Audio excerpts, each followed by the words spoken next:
Kuchisaka Onna, también conocida como la mujer de la boca cortada, es una aterradora leyenda urbana japonesa sobre una mujer desfigurada que lleva unas grandes tijeras y se aprovecha de los niños. Tiene una enorme boca cortada que se extiende de oreja a oreja, formando una horrible sonrisa permanente. La mujer de la boca cortada camina por las calles de Japón usando una mascarilla quirúrgica y cazando niños. Si te cruzas en su camino, te detendrá y te hará una pregunta. Si le das la respuesta equivocada, habrá terribles consecuencias. Imagina la escena. Estás caminando a casa desde la escuela y tu camino te lleva por una calle desierta de la ciudad. De repente, escuchas un leve ruido proveniente de las sombras. Miras y ves a una hermosa mujer parada allí. Tiene el cabello largo y negro y lleva puesto un abrigo largo. Una mascarilla quirúrgica cubre la mitad inferior de su rostro. En Japón, usar una mascarilla quirúrgica no es inusual durante la temporada de gripe, para evitar la propagación de gérmenes. Ella sale de las sombras y bloquea tu camino. ¿Soy hermosa?, te pregunta. Antes de que puedas responder, se quita la mascarilla, revelando un rostro horriblemente deformado. Su enorme boca está cortada de oreja a oreja, y se abre mostrando filas de dientes afilados y una gran lengua roja y asquerosa, que se retuerce y se enrosca dentro. ¿Soy hermosa ahora?, grita. Aterrorizado, luchas por responderle. Si dices que no, ella saca un par de tijeras enormes y te mata de inmediato, cortándote la cabeza. Si dices que sí, toma sus tijeras y te corta la boca de oreja a oreja, haciéndote lucir igual que ella. Si intentas correr, te perseguirá y te matará cortándote en dos. La única forma de escapar de Kuchisaka Onna es darle una respuesta ambigua.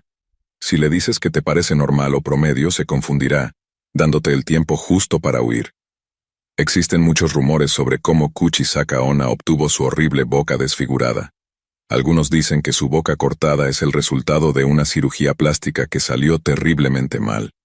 Otros dicen que fue herida en un terrible accidente automovilístico.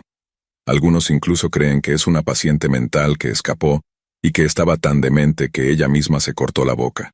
Según una leyenda, hace muchos años en Japón vivía una mujer muy hermosa que era extremadamente vanidosa y egoísta. Su esposo era un hombre muy celoso y brutal, y llegó a convencerse de que ella lo estaba engañando. En un ataque de ira, tomó una espada y le cortó la boca de oreja a oreja, gritando: ¿Quién pensará que eres hermosa ahora? Ella se convirtió en un espíritu vengativo y comenzó a caminar por las calles de Japón, usando una mascarilla quirúrgica para ocultar sus terribles cicatrices. El reinado de terror de la mujer de la boca cortada comenzó en la primavera y el verano de 1979, cuando los rumores comenzaron a extenderse por todo Japón sobre avistamientos de Kuchisaka Onna cazando niños. La historia se propagó como la pólvora, y de hecho creó pánico en muchas ciudades. La policía aumentó sus patrullas y las escuelas enviaban a los maestros a acompañar a los estudiantes a casa en grupos. En 2004, Corea del Sur fue afectada por reportes de una mujer con una máscara roja que perseguía a los niños. En 2007, un forense encontró algunos registros antiguos de finales de los años 70 sobre una mujer que perseguía a niños pequeños, pero que fue atropellada por un coche y murió poco después. Su boca había sido rasgada de oreja a oreja. En los Estados Unidos se cuenta una versión similar de Kuchisaka Onna. Existen rumores sobre un payaso que aparecía en los baños públicos y acosaba a los niños preguntando: ¿Quieres la muerte o una sonrisa feliz? Si elegían sonrisa feliz, sacaba un cuchillo y les cortaba la boca de oreja a oreja.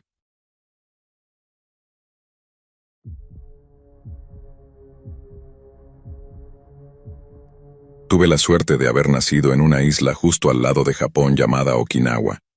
Asistí a la escuela pública y aunque muchos de esos años fueron geniales, hubo una noche horrible que nunca olvidaré. En ese momento, solo tenía 11 años, y mi clase estaba estudiando la historia de Japón. Y justo nos topamos con una historia espeluznante sobre un bosque en el continente llamado el Bosque de Aokigahara, o mejor conocido hoy como el Bosque de los Suicidios. Nuestra maestra nos llenó la cabeza con historias horripilantes sobre el continente, y cómo teníamos suerte de vivir en la base de Camp Hansen como hijos de militares. Yo vivía en la base con los otros hijos de militares. Aunque teníamos a nuestra maestra diciéndonos qué tan afortunados éramos, todos teníamos nuestras propias historias de terror.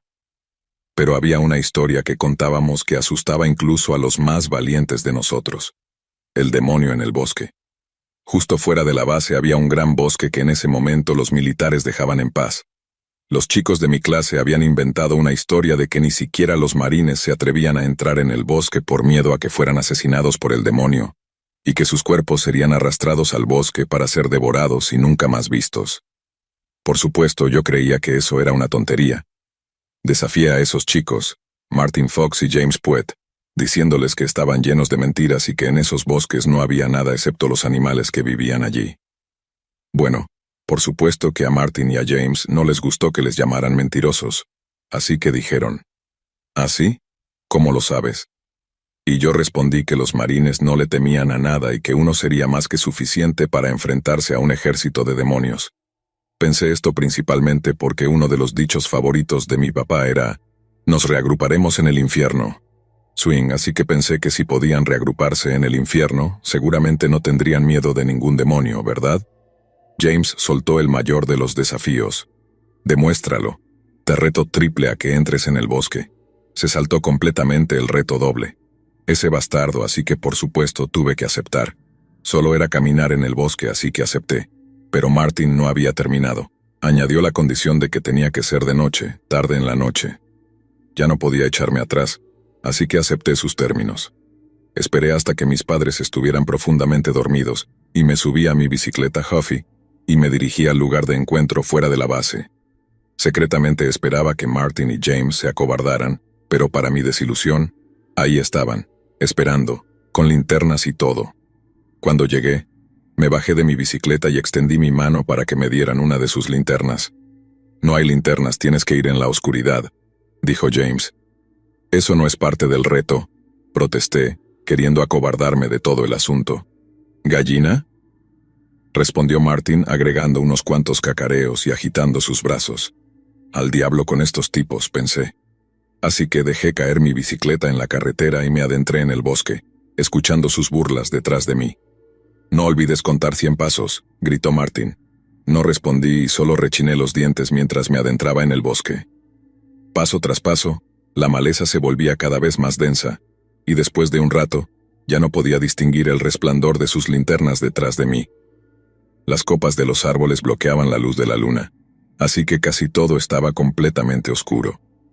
Seguí caminando hasta que conté esos 100 pasos y me felicité en silencio. Mi éxito sería de corta duración. Vi lo que parecía un destello blanco por el rabillo del ojo, y me giré de inmediato, esperando plenamente ver a Martin o James tratando de asustarme. «Sé que son ustedes», grité, pero no hubo respuesta. Me quedé en silencio por un momento, esperando ver a uno de ellos cometer el error de usar la linterna de nuevo. Pero no pasó nada.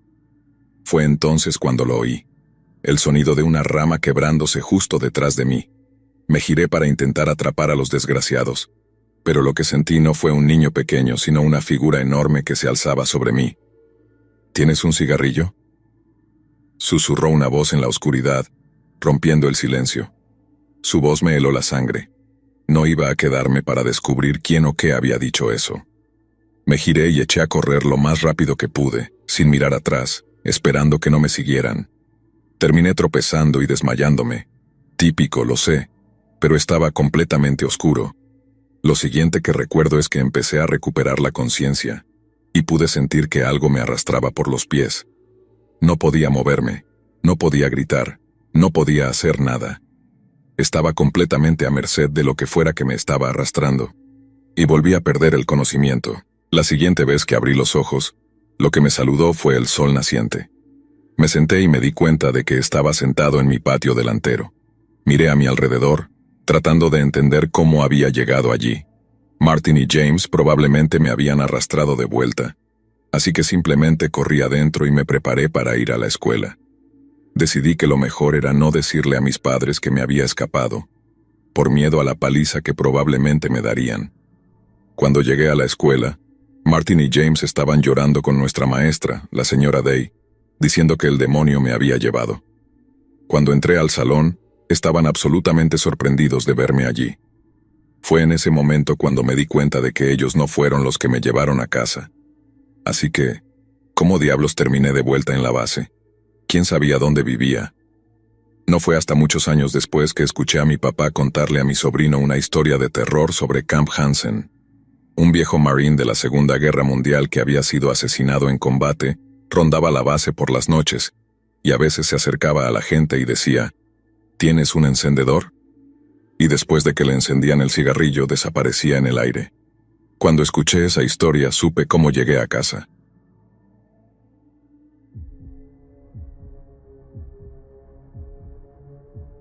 Una chica de 19 años estaba asistiendo a la universidad en Japón en su segundo año de estudios. Decidió que quería mejorar su inglés, por lo que se transfirió a una universidad en los Estados Unidos. Siempre había querido vivir en los Estados Unidos, pero no anticipó lo difícil que sería el cambio para ella. El curso que estaba estudiando requería que entregara muchos informes. Mientras asistía a la universidad en Japón, entregaba todos sus informes en japonés. Sin embargo, en la universidad estadounidense, todos los informes debían estar en inglés. Esto le causó un gran problema, ya que su dominio del idioma inglés no era muy bueno. Descubrió que tenía que pasar horas y horas revisando la ortografía y la gramática mientras redactaba sus informes. Otro problema era que no tenía una computadora portátil. Afortunadamente, la biblioteca de la universidad tenía una sala de computadoras con aproximadamente 50 computadoras que estaba abierta las 24 horas del día. Desafortunadamente, siempre había largas filas de personas esperando para usarlas. Todas las mañanas tenía que asistir a clases, y todas las noches tenía que hacer fila para usar una computadora. Todo esto le pasó factura y, después de un tiempo, la chica se hartó de la rutina diaria. Tarde una noche, después de que la chica japonesa había estado sentada inclinada sobre una computadora durante horas, comenzó a ponerse inquieta. Eran casi las 2 de la madrugada y estaba extremadamente cansada. Le resultaba difícil mantener los ojos abiertos. Al recostarse en su silla, bostezó y estiró los brazos frente a ella. Sus dedos empujaron accidentalmente el teclado de la computadora a un lado. Estaba a punto de comenzar a escribir de nuevo cuando notó que había algo grabado en el escritorio, debajo del teclado. Parecía ser una URL de Internet. Le pareció extraño que alguien se hubiera tomado el tiempo de grabar la dirección de un sitio web en la madera, y por una combinación de curiosidad y aburrimiento, decidió buscarla. Después de escribir la dirección del sitio web en el navegador, esperó unos segundos y apareció una página en la pantalla. Lo que vio la horrorizó. Había una foto de un hombre cubierto de sangre tirado en el suelo de una habitación débilmente iluminada. Parecía tan real que le revolvió el estómago y le dieron ganas de vomitar. Al mirar más de cerca, vio una leyenda debajo de la imagen que decía: tipo tonto, alrededor de 30 años, asesinado por mí hoy. Un escalofrío recorrió su espalda mientras miraba la espantosa imagen. La chica apagó inmediatamente su computadora y, agarrando su bolso, salió apresurada de la sala de computadoras. Regresó sola a su dormitorio y pasó la noche dando vueltas en la cama. La horrible foto que había visto nunca se alejaba de su mente. ¿Podría ser real?, se preguntaba a sí misma. Tal vez solo era una broma. La gente publica fotos locas en Internet todo el tiempo. La web está llena de sitios extraños y perturbadores. Por más que lo intentara, la chica no podía quitarse de encima la sospecha de que había encontrado accidentalmente el sitio web de un asesino. Lo peor de todo era que parecía estar presumiendo de su crimen. A la mañana siguiente, después del desayuno, su curiosidad fue más fuerte que ella. Se saltó su primera clase y se dirigió directamente a la sala de computadoras. Cuando encontró una computadora libre, se sentó, escribió la URL y contuvo el aliento. Quizás lo que había visto la noche anterior solo había sido su imaginación. Cuando apareció la página web, vio que la imagen había cambiado. En lugar de un cadáver en una habitación débilmente iluminada, la foto mostraba a una mujer rubia caminando por una calle concurrida. La chica suspiró aliviada. La imagen parecía haber sido tomada desde la distancia, y la mujer parecía no darse cuenta de que la estaban fotografiando. La leyenda debajo decía: mujer estúpida alrededor de 25 años. Esa noche la chica volvió a su dormitorio y no habló con nadie. Aún se sentía inquieta y no podía dejar de pensar en el extraño sitio web. Tan pronto como se despertó a la mañana siguiente, se vistió y volvió a la sala de computadoras. Casi no había nadie alrededor, Se sentó en una computadora libre y escribió la URL del sitio web. Para su horror, la imagen había cambiado de nuevo. Era la misma habitación débilmente iluminada, pero esta vez una mujer rubia yacía en el suelo. Sangre fluía de su nariz y su boca. Había un gran cuchillo clavado en su pecho. Bajo la foto estaban las palabras: mujer estúpida, alrededor de 25 años, asesinada por mí hoy. La chica estaba horrorizada y contactó de inmediato a la policía por teléfono. Le resultaba difícil explicar la situación.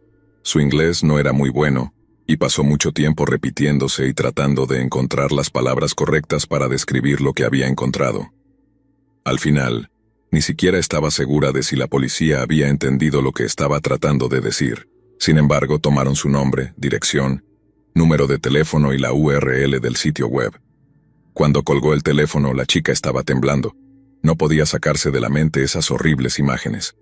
Tenía que echar otro vistazo. Esa noche, volvió a la sala de computadoras de nuevo y con una mezcla de miedo y curiosidad, ingresó la URL del sitio web. Cuando la página cargó, descubrió que la imagen que había estado allí solo unas horas antes había desaparecido.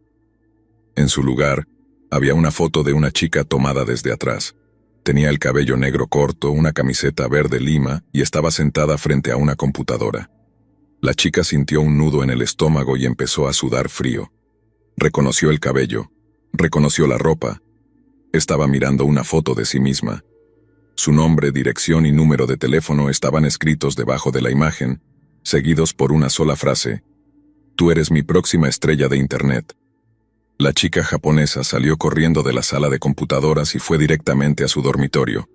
Empacó sus pertenencias y para la mañana siguiente, ya estaba en un vuelo de regreso a Japón. Nunca regresó a los Estados Unidos.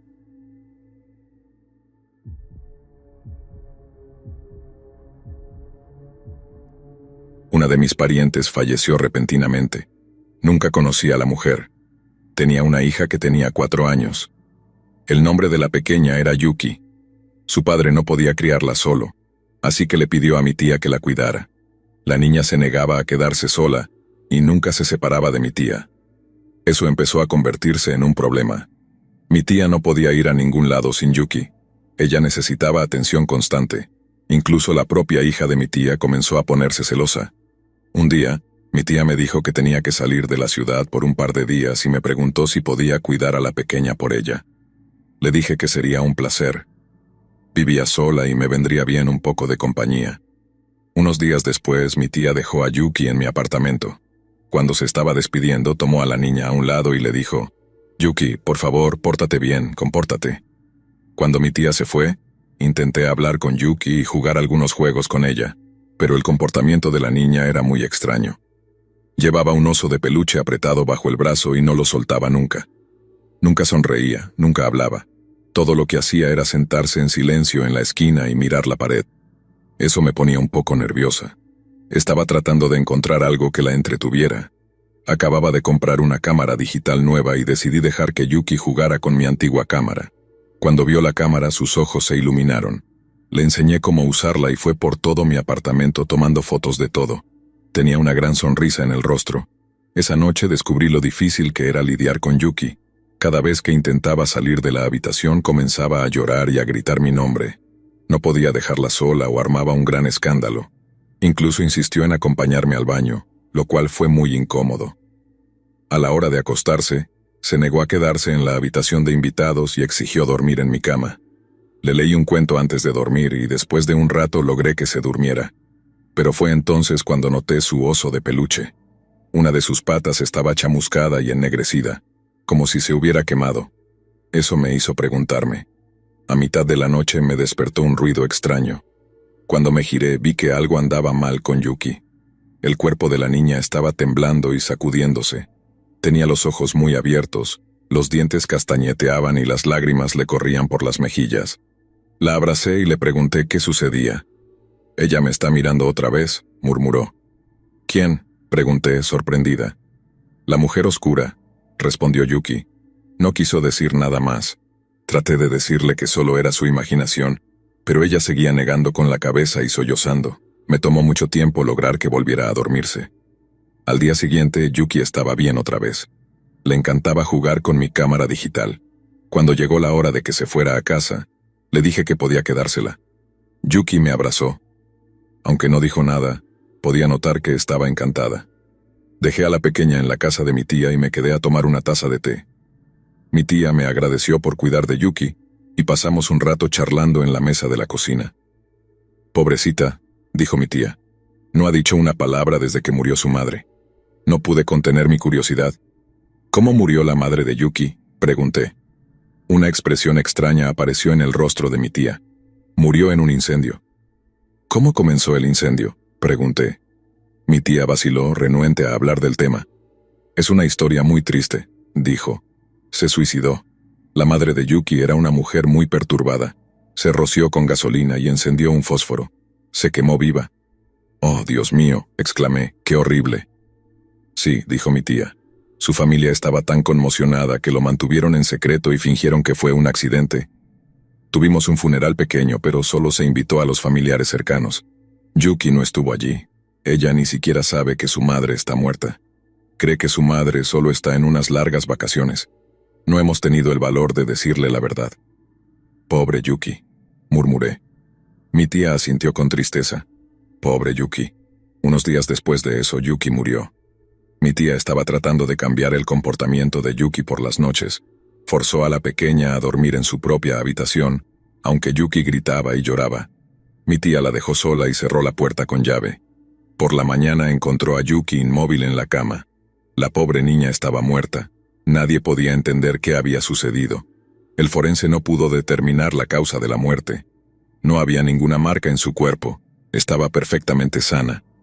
Simplemente murió misteriosamente durante la noche. No había explicación. Después del funeral volví a la casa de mi tía. Todos estaban muy tristes. Ella me devolvió la cámara digital que le había dado a Yuki. Me la llevé a casa. Era algo para recordarla. La tarjeta de memoria estaba llena de fotos al azar que Yuki había tomado. Las revisé, secándome una lágrima del ojo. Había fotos de mi apartamento, fotos de la casa de mi tía. Flores, perros, juguetes, caramelos. Fotos tontas que tomaría una niña. Entonces llegué a la última foto y se me heló la sangre. Mis manos temblaban. Quise gritar, pero no me salió nada. La marca de tiempo en la foto mostraba que había sido tomada la noche en que Yuki murió. Luego, revisando, vimos la última foto que esa pobre niña tomó con mi cámara digital.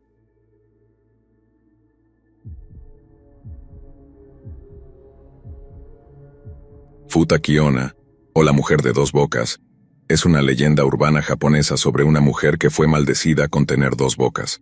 Una boca normal al frente y otra boca monstruosa escondida en la parte trasera de su cabeza. Futakucha es una mujer monstruosa con una boca pequeña. Sin embargo, en la parte trasera de su cabeza, oculta bajo su cabello, tiene una enorme segunda boca. El cráneo de la mujer se divide, revelando labios, dientes y una lengua. Aunque parece que nunca come, la boca en la parte trasera de su cabeza es voraz y consume enormes cantidades de comida. Dicen que la gran boca tiene mente propia y le habla a la mujer, murmurando cosas rencorosas y amenazantes. La boca acosa a la mujer y la amenaza, exigiendo comida. Chillará, obsesionada, y causará a la mujer un dolor tremendo hasta que se le alimente. La boca monstruosa también puede controlar el cabello de la mujer, haciendo que se extienda como tentáculos, agarrando comida y metiéndola en su garganta. Hay algunas discrepancias en Japón sobre los orígenes de Futa Kiona y cómo consiguió su segunda boca. Una historia del folclore japonés cuenta sobre un viejo avaro que vivía solo en un pequeño pueblo. Nunca se casó porque odiaba gastar dinero. Pensaba que si se casaba, tendría que pagar la comida de su esposa y no podía soportar la idea de desprenderse de su riqueza. Así que, cuando se encontró con una joven que no comía nada, le pidió que se casara con él de inmediato. Como ella parecía no comer y era una gran trabajadora, el viejo avaro estaba encantado de haber encontrado a la mujer de sus sueños. La pareja fue muy feliz junta. Sin embargo, él comenzó a preguntarse por qué sus reservas de arroz estaban disminuyendo constantemente. Un día, el hombre fingió irse a trabajar, pero en su lugar se quedó para espiar a su esposa. Para su horror, vio cómo el cabello de su esposa se apartaba en la parte trasera de su cabeza. y su cráneo se abría de par en par, revelando una boca deforme y descomunal. Su cabello se extendía como tentáculos, agarrando puñados de arroz y metiéndolos en su boca monstruosa. Cuando la mujer se dio cuenta de que su marido había descubierto su secreto, lo atacó e intentó estrangularlo. Él logró escapar y se escondió en las montañas.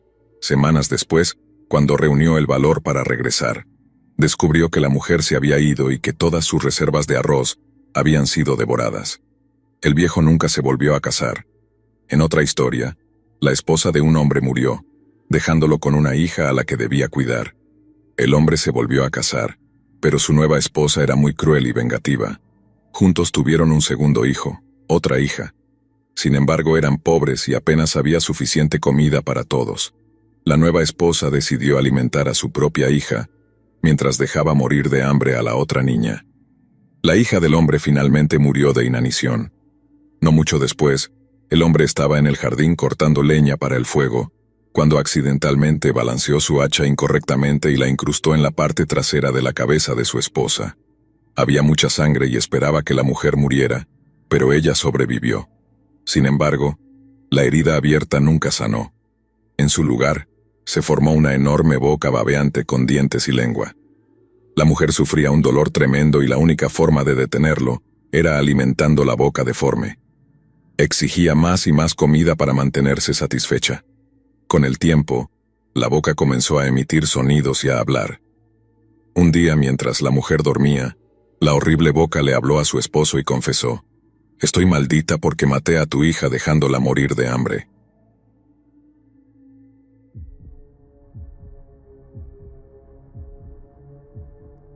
Death Conon es descrito como una especie de garabato blanco no identificable que se mueve de un lado a otro a lo lejos.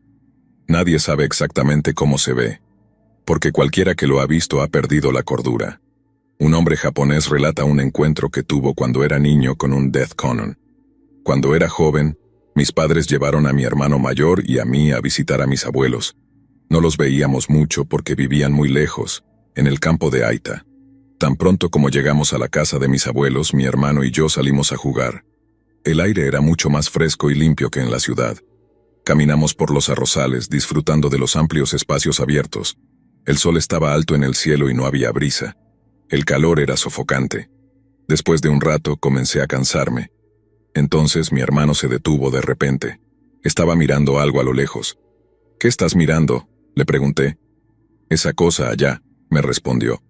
Los arrozales se extendían hasta donde alcanzaba la vista, y el área estaba completamente desierta.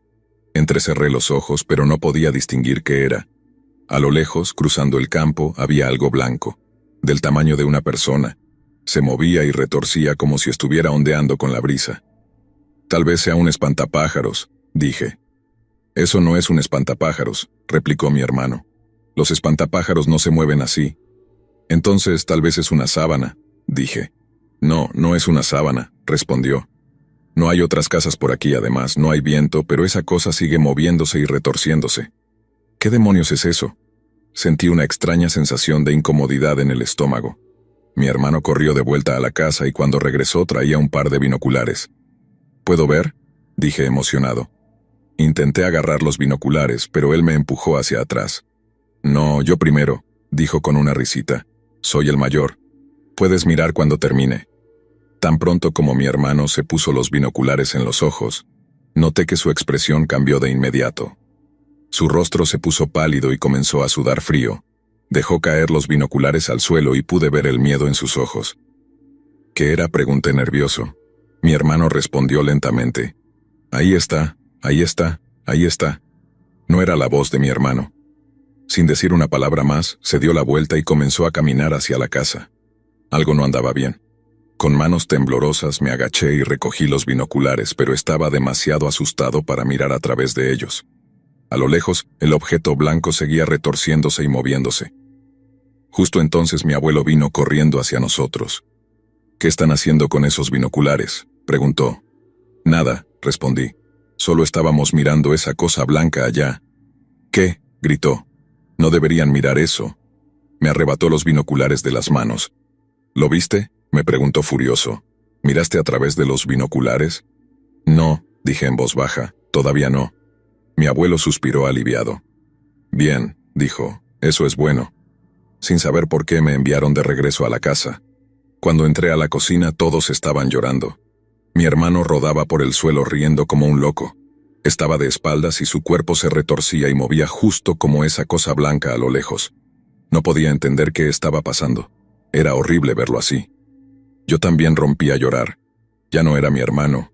Había perdido completamente la razón. Al día siguiente mis padres decidieron llevarnos de vuelta a casa. Mis abuelos se quedaron en el porche, despidiéndonos tristemente mientras el auto se alejaba. Yo estaba en el asiento trasero con mi hermano limpiándome las lágrimas. Mi hermano seguía riendo como un paciente mental. Tuvieron que atarlo para evitar que se moviera. Su rostro estaba torcido en una sonrisa amplia. Parecía feliz, pero cuando vi sus ojos me di cuenta de que estaba llorando. Un escalofrío recorrió mi espalda. Sus mejillas estaban mojadas de lágrimas, pero seguía riendo y riendo. Mi padre detuvo el auto a un lado de la carretera y salió. Sacó los binoculares y los rompió furiosamente en la calle. Luego, sin decir una palabra, volvió al auto y siguió conduciendo. Otro hombre japonés relata su experiencia con un Twister Conon cuando era un niño pequeño. Cuando era niño, vivía en un pequeño pueblo junto al mar en la prefectura de Cha. Una tarde mi tío me llevó a caminar por la playa. Mientras paseábamos por la orilla, miré hacia el mar y noté algo blanco a lo lejos. Era una cosa larga que se balanceaba de un lado a otro. Me preguntaba qué podría ser. ¿Qué es esa cosa en el mar?, le pregunté a mi tío. Él la observó y vi cómo sus ojos se agrandaban y su rostro se volvía pálido. Había una expresión de terror en sus ojos. No podía dejar de mirarla. «Corre por tu vida», gritó frenéticamente. No sabía qué estaba pasando, pero me asusté. Así que corrí de vuelta a casa y le conté a mi abuelo. Él se puso pálido. «Es un conon», dijo. «Tienes suerte de haberte alejado de eso. Nunca debes mirarlo directamente. ¿Dónde está tu tío?» «Sigue en la playa», respondí temblando. «Tengo que rescatar a mi hijo», dijo mi abuelo mientras salía corriendo hacia la playa. Yo lo seguí de cerca, preocupado y asustado. Desde la distancia podía ver a mi tío de pie en la playa, como si estuviera congelado en el lugar, mirando la cosa blanca que se balanceaba en el mar. Mi abuelo rompió una rama de un árbol y se acercó a mi tío, murmurando alguna clase de oración en voz baja. Mantuvo sus ojos hacia abajo, cuidando de no mirar la cosa blanca. Mi abuelo logró arrastrar a mi tío lejos y lo llevó a casa. Aunque mi tío fue rescatado, sufrió episodios de locura e insania por el resto de su vida. Desde que ocurrió ha estado entrando y saliendo de sanatorios muchas veces. Nunca volvió a ser el mismo.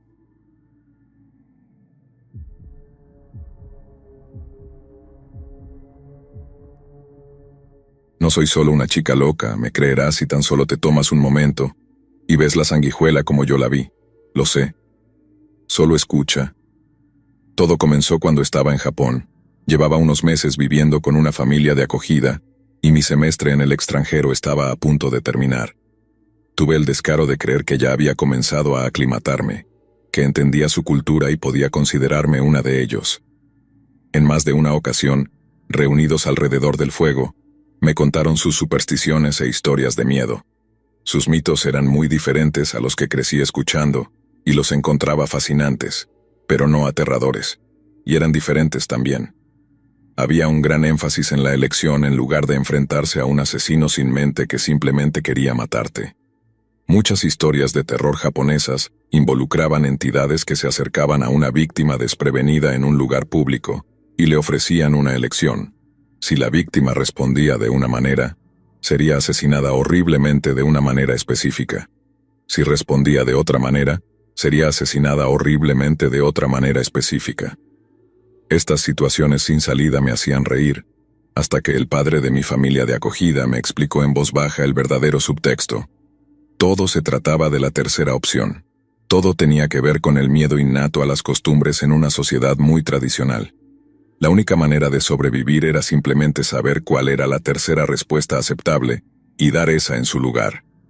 Me apretó el brazo y me dijo que yo, como extranjera, no tendría ninguna posibilidad de conocer la tercera respuesta. Si veía a alguien acercarse a mí en público, por más inocente que pareciera, debía huir antes de que pudiera hablarme y darme esa elección fatal. Sonreí y me reí, pero su advertencia me hizo temblar algunas veces en los últimos días. Como una chica sola en otro país, ya estaba alerta mientras caminaba por espacios públicos, pero el inmenso laberinto de Tokio adquiría un tono gris y tenso cada vez que pensaba en lo que podría acechar entre la multitud. Me mantenía en caminos que atravesaban los muchos jardines ocultos y parques, y siempre miraba a mi alrededor con cautela. Ese miedo, sin embargo, se desvaneció. No puedo decirte exactamente por qué. Era joven, pensaba que era inteligente y era estadounidense. Nada podría lastimarme de verdad. Además, ya era una de ellos, ¿no? Llevaba meses viviendo como ellos, así que en mi último día, cuando una mujer comenzó a caminar hacia mí con decisión desde el otro extremo de un vagón de metro largo, me quedé en mi asiento. Tenía el cabello largo y negro, unos hermosos ojos oscuros y un vestido verde oscuro que parecía fuera de lugar en un vagón abarrotado, lleno de camisas grises, trajes oscuros y blusas blancas. Vi estos detalles sobre ella antes de notar las profundas cicatrices en su rostro y manos, como si un maniático asesino estadounidense la hubiera brutalmente destrozado y dejado morir años atrás. Mientras se acercaba lentamente a mí, las luces parpadearon una vez. El chico en el asiento junto a mí tembló y se concentró aún más en su juego portátil. Los adultos desviaron la mirada tensos, y el adolescente que tenía enfrente dejó de hablar y comenzó a mirar sus zapatos. Ellos lo sabían, y no había nada que pudieran o quisieran hacer por mí. Yo era una extranjera y una desconocida para ellos, pero escuchaban, vaya si escuchaban. Casi podía oírlos forzar sus oídos para oír susurros por encima del chillido de las ruedas sobre los rieles debajo de nosotros. Cada pequeño paso que daba la mujer parecía más fuerte que el anterior. Aún así, no creía. Pensé que era una broma o alguien haciendo algo raro. Pensé que los demás en el vagón conmigo miraban hacia otro lado por cortesía o por asco hacia sus cicatrices. Cuando vi una lágrima caer de la mejilla del chico junto a mí, cuando la vi salpicar en la pantalla de su juego mientras él seguía fingiendo jugar, fue cuando entendí. Ella estaba parada justo encima de mí, y levanté mis ojos para encontrarme con los suyos. Sus cicatrices se arrugaron horriblemente cuando me ofreció una sonrisa aparentemente inocente y me preguntó, con una voz agradable pero susurrante, ¿tienes una hermana? Me congelé. Si decía que sí, ¿qué pasaría? Si decía que no, ¿qué otra cosa pasaría? Cuando las luces parpadearon de nuevo y su rostro se movió sin moverse, acercándose a mí, casi entré en pánico y le dije la verdad. A pocos centímetros de mí, su sonrisa se ensanchó. Giró su cabeza lentamente, horriblemente lentamente, hasta que su cuello alcanzó un ángulo de 90 grados. A punto de desmayarme de miedo, me obligué a empezar a respirar de nuevo. Su sonrisa se convirtió en una mueca de enojo. Me encogí hacia atrás contra la persona detrás de mí, quien chilló. La mujer con cicatrices y vestido verde comenzó a extender su mano hacia mí, pero el vagón se detuvo suavemente. Las puertas se abrieron y esquivé a su alrededor, corriendo con la multitud. Para su crédito nadie gritó. Simplemente se apresuraron a llegar a sus diversos destinos, tratando de aparentar que nada estaba mal. Nadie quería llamar la atención sobre sí mismo. Nadie quería ser notado por la mujer de verde o por la sociedad educada. Corrí hasta la casa de mi familia de acogida, pero no había nadie en casa. Era mi último día y ya nos habíamos despedido, pero aún así se sintió extraño que no estuvieran. Todavía temblando, tomé un taxi al aeropuerto, hice mi vuelo y traté de racionalizar el encuentro, borrarla de mi mente. La única pista que tenía de que todo había sucedido era un pequeño corte en mi brazo, donde casi me había agarrado con sus horribles y largas uñas, un corte que, de manera extraña, ya había comenzado a cicatrizar. Horas después de mi vuelo internacional, finalmente comencé a calmarme y hasta me sentí un poco engreída. No solo había sobrevivido a un encuentro con una entidad de terror japonesa, sino que incluso había logrado tomar un vuelo inmediatamente después y salir del país por completo. No me convertiría en otro cuento preventivo inadvertido. Yo era una chica estadounidense nacida y criada, que había visto todas las películas de terror bajo el sol, y había tomado todas las decisiones correctas. Genial. Le conté la historia a un chico que estaba sentado a mi lado en el vuelo, y me preguntó, ¿y si aparece aquí, en el avión? ¿Dónde correrás? Sí, me callé en ese momento y me mantuve tensa durante las siguientes horas. Eventualmente, sin embargo, me di cuenta de que estaría condenada sin importar si la mujer del vestido verde apareciera aquí. Así que finalmente me rendí y dormí. Despierta o dormida no importaba. Mi vecino me despertó antes de aterrizar, bromeando que había estado vigilando y me informó que nadie había venido por mí mientras dormía. Agradeciéndole a medias, mantuve una conversación educada, salí del avión, recogí mis cosas y me encontré con mis padres fuera del aeropuerto. Hacía sol, estaba despejado y abierto, y fue un alivio estar de vuelta en casa. Este era el lugar de terrores simples, de violencia sangrienta, zombies y lugares encantados. La mujer con cicatrices y vestido verde no tendría poder aquí, si es que realmente existía. Estaba habladora y feliz durante el viaje a casa, y mis padres estaban contentos de verme. No les conté sobre mi horrible encuentro porque, honestamente, se me había olvidado. Todo estaba bien, estaba a salvo.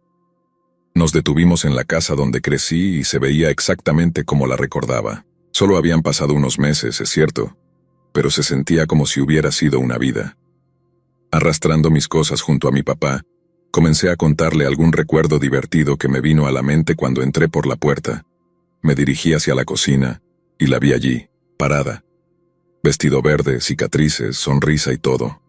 La mujer del vagón de metro, a miles de kilómetros de distancia, estaba esperándome en la casa de mi infancia. Me dio esa misma sonrisa espeluznante y levantó un cuchillo grande. Grité y dejé caer mis maletas. Mi padre también las dejó y mi madre se apresuró a entrar desde afuera. La mujer de verde bajó el cuchillo. Lo levantó de nuevo y lo volvió a bajar picando vegetales. Al malinterpretar mi reacción, mi madre comenzó a gritar conmigo pero de felicidad, y me empujó hacia adelante. Es bueno ver a tu hermana de nuevo, ¿no? De repente me vi obligada a un abrazo con mi madre y la mujer de verde, pero en lugar de intentar lastimarme, la horrible extraña solo sonrió. Es bueno verte, hermana. Me alejé temblando con fuerza. Inmediatamente sentí que algo estaba mal, y había visto suficientes películas para saber que debía mantener mis cartas cerca del pecho. Mamá, ¿qué está pasando? ¿Qué quieres decir, cariño?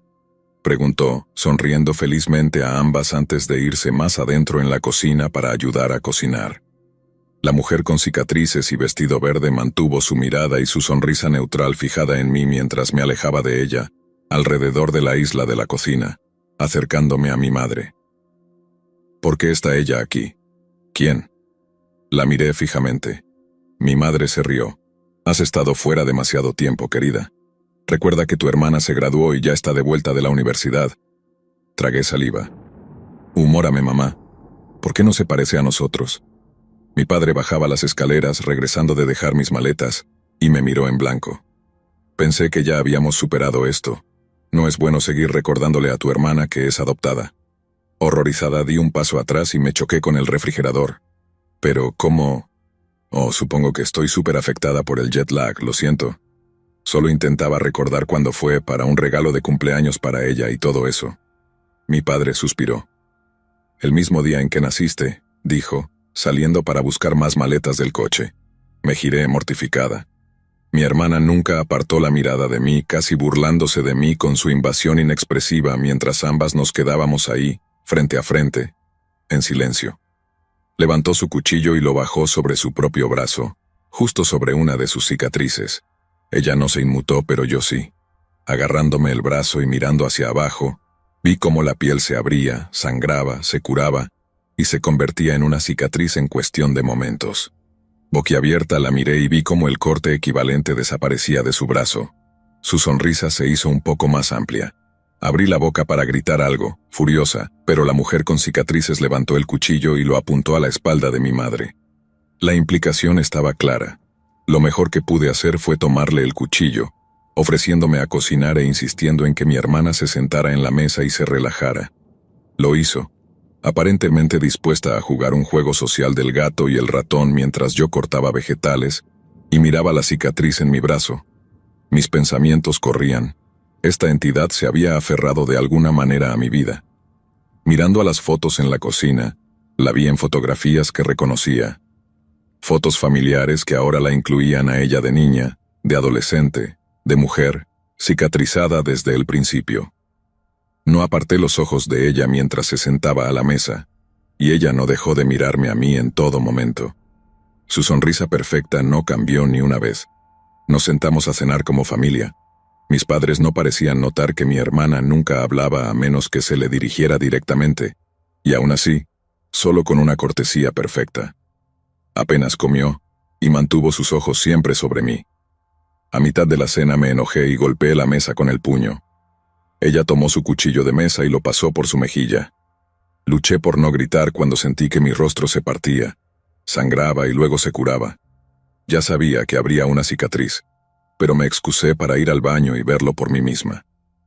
Una vez allí, se me ocurrió que la sanguijuela, una sanguijuela en mi vida, mi tiempo y mi alma, parecía estar castigándome por ser descortés. Me miré al espejo. «Está bien, maldita», dije. «Jugaré tu juego». Solo necesitaba tiempo para descubrir otra cosa. Un corte se abrió cerca de mi oído, sangró y rápidamente se curó en una cicatriz. Me había oído desde el comedor, o tal vez podía oírme sin importar qué. Caminando con cuidado de regreso al comedor, puse mi mejor sonrisa y me senté de nuevo. No podía pensar en las cicatrices. ¿Serían permanentes? ¿Viviría el resto de mi vida desfigurada?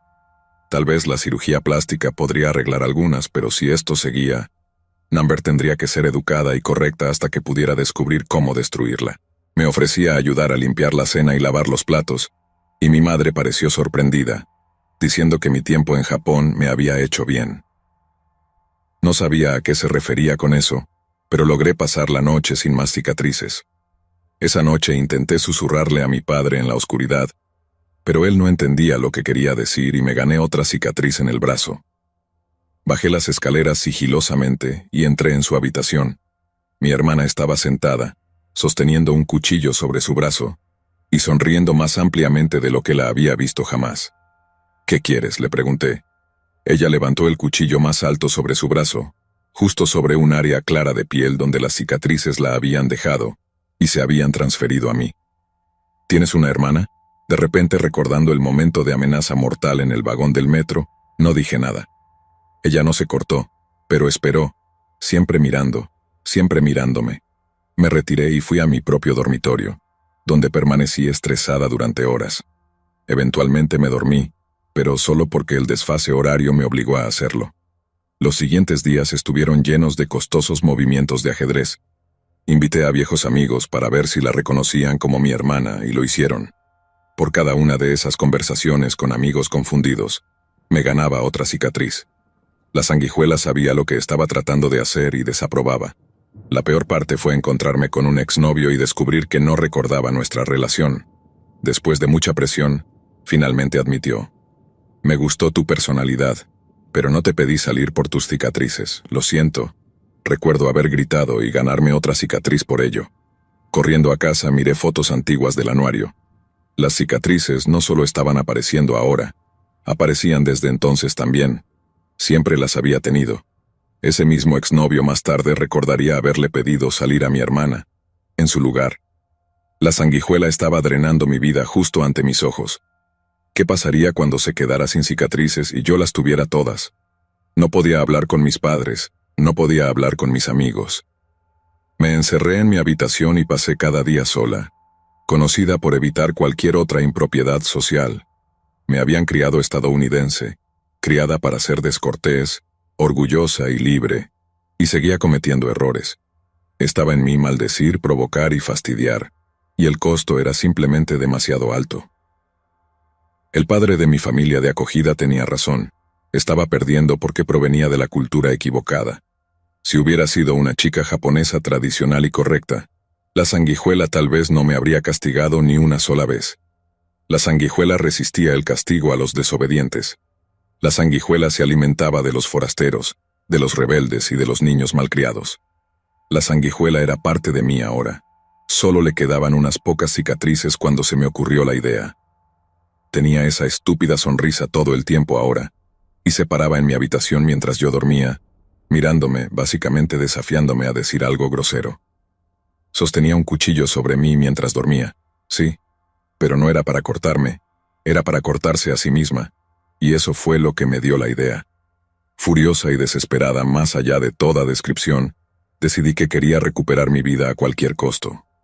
Había estado pensando en la sanguijuela de dos maneras.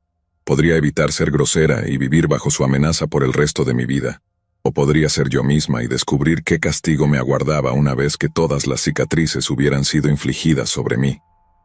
Temía la segunda opción. Estaba aterrorizada de que, cuando la sanguijuela se volviera clara y hermosa, y yo me volviera horrible y deforme, ¿qué me haría? ¿Me mataría? ¿Me descartaría cuando dejara de ser útil? ¿Dejaría de existir por completo? ¿Se convertiría mi vida completamente en la suya? Había tenido tanto miedo de esa segunda opción, que me llevó hasta que solo le quedaba una cicatriz para recordar lo que había dicho mi benefactor. Había una tercera opción, una opción desconocida para todos, menos para los más integrados socialmente. Y tuve suficiente tiempo para ver que, para la sanguijuela, el juego social iba en ambos sentidos. No estábamos en Japón, estábamos en Estados Unidos. Aquí las víctimas se volvían duras cuando el final se acercaba. Ella estaba conmigo siempre entonces. Caminaba directamente detrás de mí, provocándome, irritándome, empujándome con su silencio y su sonrisa. Ah, esa sonrisa perfecta y ese rostro hermoso, se burlaba de mí. Estaba en la cocina con ella y saqué el mismo cuchillo que ella había estado sosteniendo cuando llegué a casa por primera vez, y la encontré pegada a mi vida y a mi línea de tiempo, como la horrenda sanguijuela que era. Le sonreí, igualando su expresión, y bajé el cuchillo antes de que pudiera reaccionar. No lo hice sobre ella, lo hice sobre mí misma. Me corté el brazo y la sangre salpicó por toda la isla de la cocina. Ella jadeó y retrocedió, escondiendo su rostro bajo su cabello. La vi agarrarse el brazo y vi aparecer una cicatriz en el lugar equivalente al que yo me había cortado. No me estaba curando, pero había logrado lastimarla. Pensé en ello largo y tendido. Cortarla a ella significaba cortarme a mí, pero cortarme a mí misma significaba cortarla a ella. Me corté de nuevo, esta vez en la cara. Ella gritó finalmente. Dios, cuánto había rezado por escuchar ese ruido de su parte. Me corté de nuevo, en la pierna, y ella cayó de rodillas. Mi sangre salpicaba su vestido verde, ensuciándolo, y volví a cortarme una y otra vez. Caí de rodillas frente a ella, un muro de dolor y una marea de sangre, y le sonreí mientras su grito alcanzaba un clímax que se desvaneció en la nada. Con un último suspiro se encogió y se ennegreció hasta que no fue más que un pequeño animal que se retorcía, una verdadera sanguijuela. Sin una persona a la que aferrarse, no era más que un gusano. Con las últimas fuerzas que me quedaban me levanté y la aplasté con el pie. Se acabó.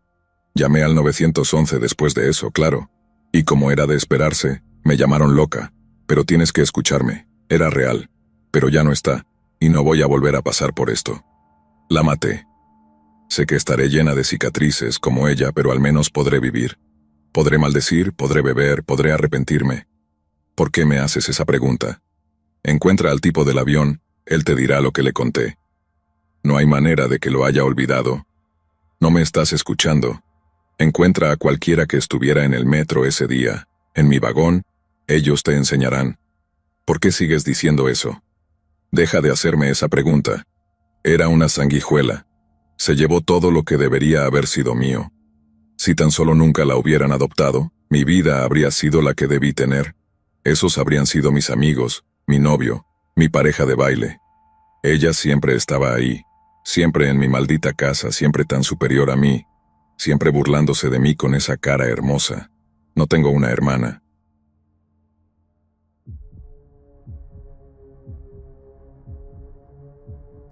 Esta historia me la contó mi abuela hace muchos años, en una de esas largas tardes de verano cuando uno, siendo niño, se sienta a escuchar las historias de los mayores, sin saber que algunas de esas historias se quedarán contigo para siempre. Hoy, mientras pienso en ella y en lo que vivió, me doy cuenta de que, aunque han pasado décadas, el impacto de lo que ocurrió nunca se desvaneció del todo en su memoria. Mi abuela, si estuviera viva, cumpliría años hoy, y en su honor, quiero compartir esta historia que ella me contó más de una vez. Es una historia real, de las que te dejan un nudo en el estómago y una sensación de inquietud que no puedes sacudir. Es una historia que no tiene nada de fantasmas o espíritus, pero el horror que encierra es mucho más palpable, porque habla de lo que los seres humanos pueden llegar a hacer. Mi abuela creció en un pequeño pueblo rural en Japón, allá por los años 60. En ese entonces, la vida en el campo era muy diferente a como la conocemos hoy. Era un lugar tranquilo, rodeado de arrozales y montañas, donde las familias vivían en casas de madera, y los niños corrían por las calles de tierra sin que nadie se preocupara demasiado por su seguridad. Todo el mundo se conocía, y no había lugar para el miedo, o al menos, no lo había hasta que empezaron a desaparecer los niños. Mi abuela solía decir que todo comenzó como un susurro, un rumor que se esparcía lentamente entre las familias del pueblo. Al principio un niño o dos desaparecieron, y la gente lo tomó como una tragedia aislada, un accidente desafortunado. En esos tiempos, las desapariciones eran algo raro. La comunidad entera se movilizaba y se organizaban búsquedas por los campos, por los bosques cercanos, con la esperanza de encontrar a los niños perdidos. Pero aquellos niños nunca aparecieron, y entonces desaparecieron más niños. Día tras día las familias se despertaban con la noticia de que otro niño había desaparecido durante la noche. Nadie sabía cómo ni por qué. La primera vez que mi abuela escuchó hablar de estas desapariciones, ella tenía alrededor de 10 años. Era la mayor de 3 hermanos y, como era costumbre, solía cuidar de su hermano menor, que por aquel entonces tenía unos 5 o 6 años. Él era mi sombra, me decía siempre con una sonrisa. Donde yo iba, él iba. Siempre me seguía a todas partes. Mi abuela hablaba de él con un cariño tan profundo que, incluso cuando yo era niño, podía sentir lo mucho que lo quería. Sin embargo, cuando mencionaba aquellos días, su expresión cambiaba. Se volvía más seria, más triste. Me contaba que cuando los rumores empezaron a extenderse, el pueblo entero se vio envuelto en una atmósfera de miedo. Los niños ya no jugaban en las calles, las puertas de las casas, que siempre habían estado abiertas, comenzaron a cerrarse con llave, y los padres vigilaban cada movimiento de sus hijos con una atención obsesiva. Nadie quería ser la siguiente familia en perder a un hijo. Al principio, las desapariciones no parecían seguir ningún patrón claro. Los niños desaparecían de diferentes partes del pueblo, en diferentes horas del día, y no había testigos. Un día era el hijo del granjero, al siguiente la hija del carpintero, y luego el pequeño que vivía en la casa de al lado. Las autoridades locales, que eran pocas y con recursos limitados, hicieron lo que pudieron, pero cada vez que un niño desaparecía, no había ni rastro de él. Los padres desesperados empezaron a organizar patrullas nocturnas, vigilando las calles, los arrozales y los caminos que llevaban al bosque, pero los niños seguían desapareciendo, casi a diario. La situación en el pueblo se volvió insostenible, y entonces empezaron los rumores más oscuros. Algunos decían que había una banda de hombres que se dedicaban a secuestrar a los niños para venderlos. Otros hablaban de sacrificios rituales o de prácticas extrañas, pero el rumor que más aterraba a la gente era el que decía que estos hombres no solo secuestraban a los niños, sino que los mataban y usaban su piel como si fuera cuero. Mi abuela nunca me dijo cómo se enteró de ese rumor, pero a medida que las desapariciones continuaban, la idea de que algo mucho más siniestro estaba ocurriendo en el pueblo comenzó a calar profundamente en la mente de los vecinos. Una tarde, mi abuela estaba jugando con su hermano menor en el patio trasero de su casa. Era un día como cualquier otro, soleado, con el cielo despejado y el calor apretando como era típico en los veranos japoneses. Era un día hermoso, recordaba mi abuela. No había ni una nube en el cielo. Todo parecía tan tranquilo. Estaban jugando a algo sencillo, corriendo entre los árboles y lanzándose un balón de un lado a otro. Pero de repente, algo rompió esa tranquilidad. Mi abuela me contó que, mientras corría tras su hermano, algo llamó su atención desde la distancia. Al principio pensó que era solo su imaginación, pero cuando miró con más atención, vio 2 figuras. Eran 2 hombres, vestidos con ropa oscura, que estaban parados al otro lado del campo observándolos. No me estaban mirando a mí, decía mi abuela, con un tono que aún hoy me da escalofríos. Estaban mirando a mi hermano. Los hombres no hicieron ningún movimiento hacia ellos, solo se quedaron ahí parados observando. Mi abuela, que siempre había sido valiente, sintió un miedo que nunca antes había sentido. Agarró la mano de su hermano y lo llevó adentro de la casa, cerrando la puerta detrás de ella. Cuando le contó a su padre lo que había visto, él salió de inmediato al campo para ver si los hombres seguían ahí. Pero cuando llegó al lugar, los hombres ya no estaban. Habían desaparecido, como si nunca hubieran estado ahí. Mi abuela no sabía qué pensar.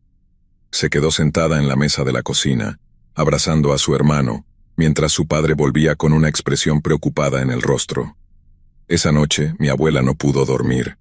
Cada vez que cerraba los ojos veía a esos hombres, parados en el campo observando. A la mañana siguiente, el hermano de mi abuela había desaparecido. Se esfumó sin dejar rastro, como los demás niños del pueblo. No había señales de lucha ni huellas que indicaran a dónde había ido. Simplemente desapareció. Mi abuela lo buscó por todas partes. Gritó su nombre hasta quedarse sin voz.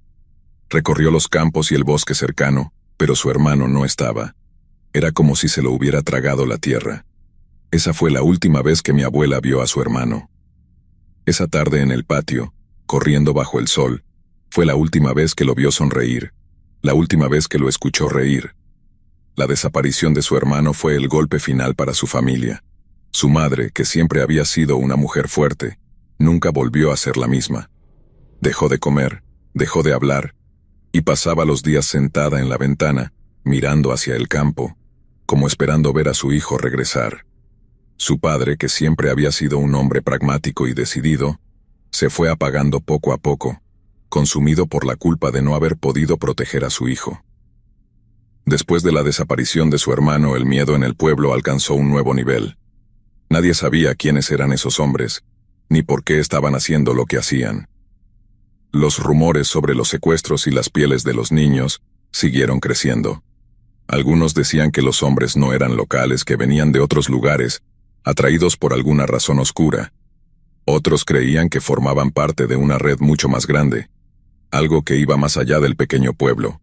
Las desapariciones continuaron durante 5 o 6 años. Cada día los padres vivían con el temor de que sus hijos fueran los próximos en desaparecer.